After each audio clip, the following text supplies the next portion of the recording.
जय हिंद दोस्तों। आप सभी का स्वागत है अपने इस YouTube channel Anvesh science classes में। आप लोगों का पढ़ाई उम्मीद है कि बढ़िया चल रहा होगा, आप लोग अच्छी तरह से तैयारी कर रहे होंगे। तो उसी तैयारी को और मजबूत बनाने के लिए हम आपको ऑब्जेक्टिव क्वेश्चन बताने वाले हैं, जिसे आपके एग्जाम में पूछने की पूरी संभावना होगी। ये जो क्वेश्चन रहेगा ऑनलाइनर क्वेश्चन है और बायोलॉजी में से ये क्वेश्चन हम लेकर आए हैं जो अधिक से अधिक महत्वपूर्ण है। इस क्वेश्चन को आपको समझना होगा और इसे याद रखना होगा, क्योंकि इसमें से ऑब्जेक्टिव क्वेश्चन आने की पूरी संभावना है। तो चलिए अब हम देखते हैं जो क्वेश्चन है। पहला है, आहार नाल की लंबाई कितनी है। क्वेश्चन फर्स्ट है, आहार नाल की लंबाई कितनी है? 8 से 10 मीटर। आहार नाल की लंबाई कितनी है? 8 से 10 मीटर। अगला क्वेश्चन, आहार नाल का सबसे बड़ा भाग कौन सा है? आहार नाल की जो लंबाई है वो 8 से 10 मीटर है। आहार नाल का सबसे बड़ा भाग कौन सा है? तो छोटी आंत। आहार नाल में देखिए, आहार नाल जो होता है उसमें सबसे बड़ा भाग पूछा है तो क्या हो जाएगा? छोटी आंत हो जाएगा। अगला है, मनुष्य के आमाशय में कौन सा अम्ल पाया जाता है? अब मनुष्य के आमाशय यानी कि पेट में कौन सा अम्ल पाया जाता है? हाइड्रोक्लोरिक अम्ल यानी कि HCl। मनुष्य के आमाशय में कौन सा अम्ल पाया जाता है? HCl यानी कि हाइड्रोक्लोरिक अम्ल। अगला, ग्रहणी किसका भाग है? तो जो ग्रहणी है ये छोटी आंत का भाग है। ग्रहणी छोटी आंत का भाग है। अगला क्वेश्चन, पचे हुए भोजन का अवशोषण कहाँ होता है? तो इलियम में होता है। जो इलियम है ये छोटी, इलियम, डेडुनम और जेजुनम ये तीनों छोटी आंत का भाग है। और पचे हुए भोजन का अवशोषण कहाँ होता है? इलियम में होता है। याद रखिएगा। अगला है, मनुष्य के शरीर का अवशेषी अंग कौन है?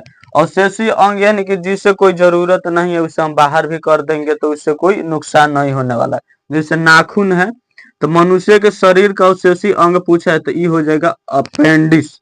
अपेंडिक्स क्या हो जाएगा? अपेंडिक्स हो जाएगा।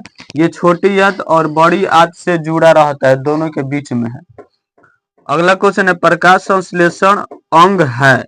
पत्ता, हरित लवक ये दोनों प्रकाश संश्लेषण अंग है।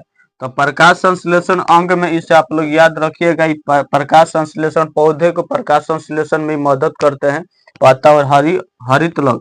अब देखिए, पत्ता जो है इसका कलर हरा होता है, किसके कारण? तो क्लोरोफिल के कारण। अगर धातु में पूछेगा कि पत्ता किस धातु के कारण हरे होते हैं, तो मैग्नीशियम के कारण। अगला क्वेश्चन है, ऑक्सीजनित रक्त को ले जाता है धमनी। ऑक्सीजनित रक्त को कौन ले जाता है? धमनी। जो ऑक्सीजनित रक्त नहीं होता है यानी कि अशुद्ध रक्त होता है उसे सीरा ले जाता है। और ऑक्सीजनित रक्त को कौन ले जाता है? धमनी। अगला क्वेश्चन देखिए, दांत की सबसे ऊपरी परत है। दांत की सबसे ऊपरी परत है इनामेल। दांत की सबसे ऊपरी परत पूछेगा तो इनामेल आंसर हो जाएगा। मनुष्य का सबसे कठोर अंग भी पूछेगा तो इनामेल होगा। अगला, मानव आहार नाल का सबसे लंबा भाग है छोटी आंत। क्वेश्चन, न्यूक्लियस शब्द किनके द्वारा खोजा गया है? तो रॉबर्ट ब्राउन के द्वारा। कोशिका का खोज अगर पूछेगा, कोशिका का खोज किसने किया है? तो कोशिका का खोज किए हैं रॉबर्ट ब्राउन ने, लेकिन वो मृत कोशिका थी। कैसी कोशिका थी? मृत कोशिका थी। आई जो कोशिका का खोज किए थे 1665 में किए थे रॉबर्ट ब्राउन ने। कैसी कोशिका थी? मृत कोशिका थी। लेकिन एंटोनी लीवेन हॉक आए जिन्होंने जीवित कोशिका की खोज कर दी। कैसी कोशिका की? जीवित कोशिका की खोज किसने किया? एंटोनी लीवेन हॉक ने। अगला क्वेश्चन देखिए, पौधे में भोजन किस रूप में जमा होता है? स्टार्च के रूप में। पौधों में भोजन किस रूप में जमा होता है? स्टार्च के रूप में। अगला क्वेश्चन है, पीतरस कहाँ से स्रावित होता है? यकृत से। पीतरस कहाँ से स्रावित होता है? यकृत से। 14 नंबर क्वेश्चन देखिए, ट्रिप्सिन एंजाइम का कार्य है, यानी कि ट्रिप्सिन एंजाइम है जो प्रोटीन का पाचन में मदद करता है। तो ट्रिप्सिन एंजाइम का कार्य है प्रोटीन के पाचन में सहायता करता है। अगला क्वेश्चन, मुख्य गुहा में आहार का कौन सा भाग का पाचन होता है? तो कार्बोहाइड्रेट का मुख्य गुहा से पचना शुरू हो जाता है। तो मुख्य गुहा में आहार का कौन सा भाग का पाचन होता है? कार्बोहाइड्रेट का। नेक्स्ट क्वेश्चन, स्वपोषी पोषण के लिए आवश्यक है। तो स्वपोषी पोषण के लिए सूर्य का प्रकाश भी, पर्णहरित भी और कार्बन डाइऑक्साइड भी, ये तीनों परहरित, सूर्य का प्रकाश और कार्बन डाइऑक्साइड, ये तीनों स्वपोषी पोषण के लिए आवश्यक है। इसी के सहायता से वो अपना भोजन तैयार करते हैं। वायुमंडल में जो कार्बन डाइऑक्साइड उपस्थित है वो कितना है? 0.03%। ऑब्जेक्टिव याद रखिएगा, वायुमंडल में कार्बन डाइऑक्साइड कितना परसेंट उपस्थित है? तो 0.03%। 17 नंबर देखिए, किसकी उपस्थिति के कारण पौधे का रंग हरा होता है? क्लोरोफिल के कारण।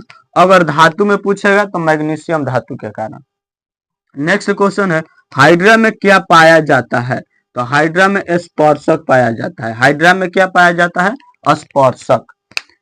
नेक्स्ट क्वेश्चन 19 नंबर, अमीबा अपना भोजन कैसे पकड़ता है? तो कुटपाद विधि द्वारा अमीबा अपना भोजन पकड़ता है। अमीबा अपना भोजन कैसे पकड़ता है? कुटपाद द्वारा। 20 नंबर क्वेश्चन देखिए, कौन सा एंजाइम वसा पर कार्य करता है? देखिए, प्रोटीन पर जो कार्य करता है वो है ट्रिप्सिन, और वसा पर जो कार्य करता है वो है लाइपेज। यानी कि कौन सा एंजाइम वसा पर कार्य करता है? लाइपेज। कार्बोहाइड्रेट पर कौन सा एंजाइम कार्य करता है? कार्बोहाइड्रेट पर। तो एमाइलेज एंजाइम जो है वो कार्बोहाइड्रेट पर कार्य करता है। एमाइलेज एंजाइम भी याद रखिएगा, एमाइलेज, ये एंजाइम कार्बोहाइड्रेट पर कार्य करता है। लाइपेज जो है वसा पर कार्य करता है, और प्रोटीन पर कार्य करता है ट्रिप्सिन। तीनों पॉइंट याद रखिएगा। ट्रिप्सिन प्रोटीन पर कार्य करता है, एमाइलेज कार्बोहाइड्रेट पर, और लाइपेज वसा पर। लाइपेज वसा पर, एमाइलेज कार्बोहाइड्रेट, और प्रोटीन पर ट्रिप्सिन कार्य करता है। आज का लास्ट क्वेश्चन है, आयोडीन की कमी से कौन सा रोग होता है? तो आयोडीन की कमी से होता है घेंघा रोग, जिसे हम लोग ग्वाइटर या गलकंठ कहते हैं। तो आयोडीन की कमी से कौन सा रोग होता है? घेंघा, जिसे ग्वाइटर या गलकंठ भी हम लोग कहते हैं। इंसुलिन की कमी से जो होता है वो होता है चिनिया रोग, जिसे हम लोग इसे इंसुलिन की कमी से चिनिया रोग, जिसे हम लोग मधुमेह या डायबिटीज के नाम से भी जानते हैं। तो इंसुलिन की कमी से याद रखिएगा मधुमेह, जिसे डायबिटीज या चिनिया रोग कहते हैं। तो ये क्वेश्चन आपको याद रखना है, क्योंकि ये क्वेश्चन अधिक से अधिक महत्वपूर्ण है और यहाँ से आपके एग्जाम में पूछने की पूरी संभावना है। तो आप लोगों को ये वीडियो अगर अच्छा लगा है तो आप हमारे चैनल को सब्सक्राइब करिए और कमेंट में बताइएगा कि कैसा लगा। आज के लिए इतना ही रहने